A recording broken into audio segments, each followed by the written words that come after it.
And then I'll share one final story with you, because I can talk numbers, I can talk policy, I can talk till the cows come home, but these faces, these are our stories. And each of you has a story as well. This is Joanne Cockey and her husband Tim Cockey, and this is a portrait of their son Luke. And this means a lot to me because they lost their son Luke in 2009.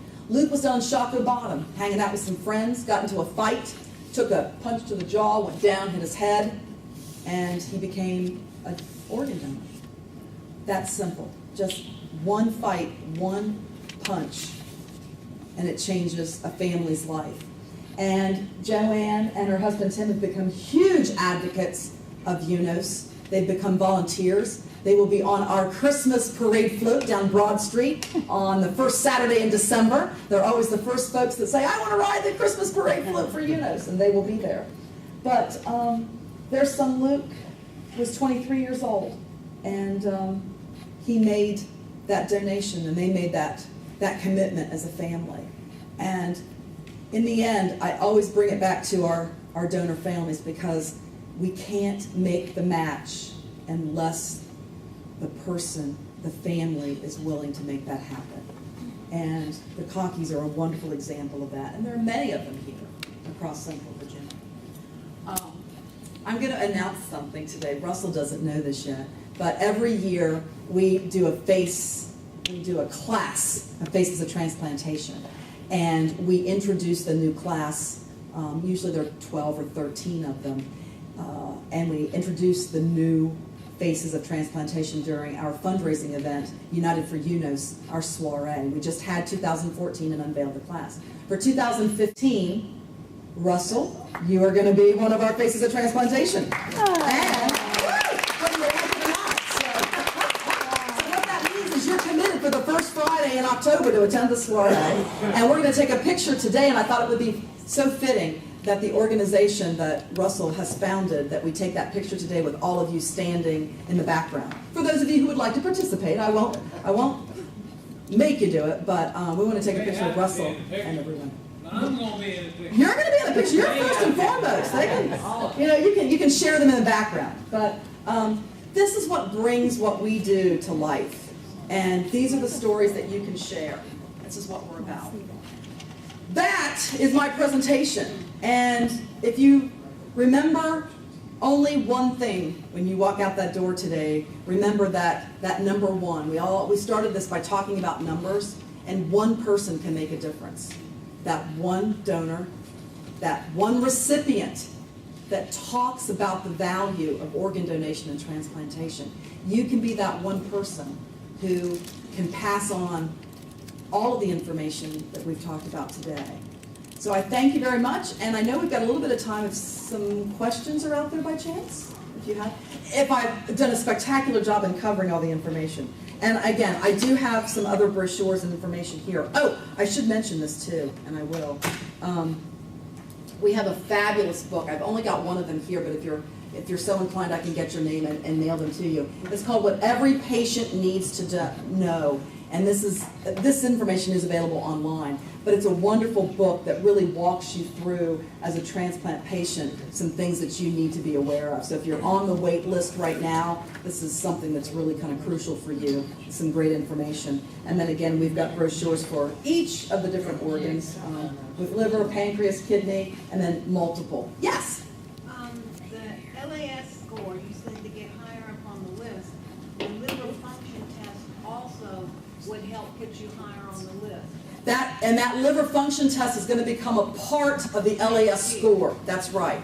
And when I say it puts you higher, so let's say that your score is 78, and there's somebody else whose score is 72. And you're both right here in Richmond, Virginia. The lungs from the deceased donor are here. Everything being equal, the person with the higher score, the 78, is going to go before the person who has a score of 72. Because that score shows that you have medical urgency, and it also shows through the questions and the information that's on that calculator that if the transplant happened today, that it would be a successful transplant. So, and that's just another piece of information that's going to add to the calculator. Yeah, Lisa, two questions. Go. One, is there an age limit for receiving the organ, and is there an age limit for donating? there are no age limits that we as an organization have people, that is written in policy. There are transplant centers that will put age limits on there, but there are none that are written into policy. So, and obviously, and particularly with lungs, when the donation comes in through a deceased donor, it comes into our computer system. It's called DonorNet, and very detailed information. And I can only tell you how it's changed over the years. But it's everything from the lung, what the lungs look like. They take pictures, and if there's any type of markings or discoloration or a cyst or anything that would be on the lungs, very detailed of what they look like. And this comes through the doctors that are working on the lungs and doing the procurement, and then when the offer goes out to the transplant centers, and that offer would go out then to the person with the highest LAS score. So, yes? Most educational for me. I want to start at the beginning. Several of my family members have told me that they are registered donors. I never took the discussion any further. I think you said you must die in a medical setting. That is correct. And you talked about tissue. And so is this matched after you're deceased? I see. Yes, the Okay. tissue is, and that's a great question. So when it comes to the life-saving organs, and think about it just take yourself back to that biology or science class when you were in high school, that once your heart stops beating and blood and oxygen stop being pumped into the organ, the death process starts, the deterioration starts, and you can't and you do not want to transplant a heart or lungs that start the decaying process. That's what that is, it's death. So the person dies within a medical setting, so as soon as they die, those organs are procured and then oftentimes perfused and then transplanted into the recipient. When it comes to tissue, another organization handles tissue, and it usually happens for the most part in this country through the OPOs, and you've got a much longer time frame on that. Tissue can actually be stored. And it's not only tissue, but it's tendon and bone that's part of that as well, as part of the donation process. So, yeah. I'm confused on those last two examples that you used, the two that you held up. Yes. They did not die in a medical center, did they? Yes, they did. Oh, I thought you said one of them got into a fight on the... He got into a fight, he went back, hit his head, and was in a coma. And he was transported to VCU Medical Center, where the doctors there realized that there was nothing that they could do, that he was brain dead, and that was irreversible. And so both of those cases, one was the Delaney's, their son Luke was taken to VCU Medical Center, and that is where it always has to happen, is in a medical setting. It has to be within a hospital or some type of hospital setting that would allow the body to stay, that they keep them on a ventilation system until the procurement can happen.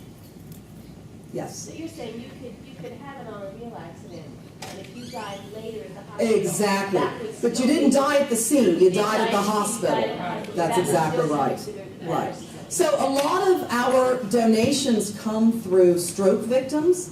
A lot of our donation comes through car accidents, just traumatic injuries that they make it to the hospital, but once there, doctors, we just are not going to be able to save them, and that they know that their death is imminent. Yes? A couple things. Right. One on this, if you said the family member has to okay that there, there's not always a family member available. Is there an advanced medical directive with the patient? And so here's the thing when it comes to donation. That's the reason this is so important to have, because time is of the essence. And I think you get that by hearing how quickly everything can transpire.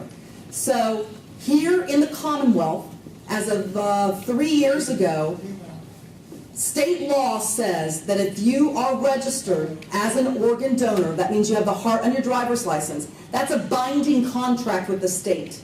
And that means that if something happens to you, if and when that time comes, and the doctors are, you've got you in a medical setting, and they're like, oh my gosh, we cannot save Lisa Schaffner. Oh, they check records, Lisa is registered as an organ donor. They will come to my 2 children, they will say, we're so sorry, we have done everything that we possibly can, but your mother's not going to make it. She is registered as an organ donor here in the Commonwealth, and this is how the process is going to work. They will walk you through it. They're my wishes, and the state will make sure that my wishes are adhered to and that I am an organ donor. Up until 3 years ago, what would happen, and sometimes infrequently did, because death is so unexpected, you go to my kids and they're like, no, you can't, like, we don't want mom, we don't want that. And because the doctors did not want to upset family members, they would back away and say, you know, but these are the wishes of your mother. No, we don't care what she wanted, this is what we want. And so state law changed 3 years ago. That's the reason it's so important that you talk to family members. If you haven't had that conversation and you do not have a heart on your driver's license or there is no record of your wishes, then that's when doctors will come to your family members and say, hey, we've tried everything we can to save your loved one in this medical setting. It's not going to happen. They are going to die. Would you consider them being an organ donor? And that's how that process comes. It's great to have it in your medical directives, but let's be honest. If someone's horribly injured after a car accident, the last thing you're thinking about is going to the will or the medical directive going, oh, what's mom and dad think about this? You're in the moment at the hospital trying to save their life.